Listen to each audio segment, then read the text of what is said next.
W.F. Howes presents an unabridged recording of Out of This World and Into the Next.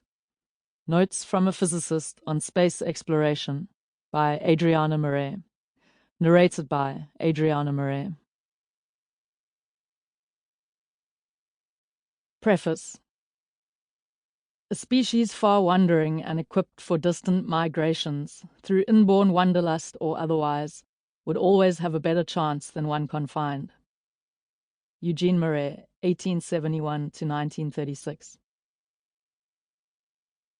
When I first read about the call for volunteers for a one-way mission to Mars in 2012, I felt suddenly nauseous, struck by a childhood memory that rushed back to me with perfect clarity.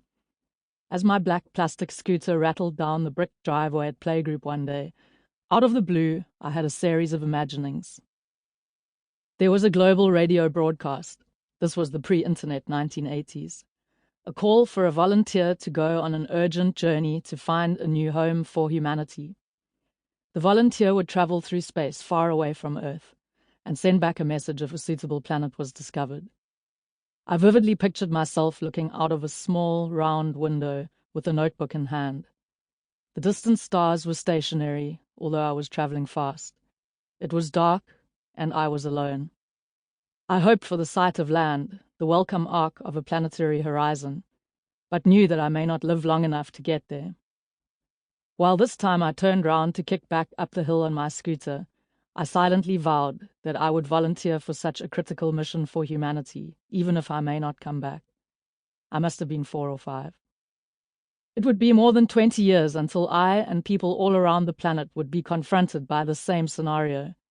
Would you volunteer to leave Earth to establish the first off-world society? When most people think about home, an area much smaller than the surface of Earth comes to mind. For many, Earth is their favorite planet. But for those who feel a curiosity, an affinity, and indeed a sense of belonging with that overwhelming majority of what is beyond, Earth is but a pale blue dot in a universe of star stuff waiting to be known. Here, I'd like to share my wonder at being alive at this extraordinary time on Earth. 4 billion years of evolution on this planet have brought us to the brink of a new era. Just decades since we first went to space, it won't be much longer before we're building new worlds beyond home. Part 1. Where do we come from?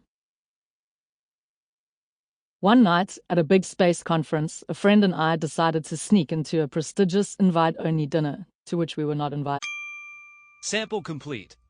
Ready to continue?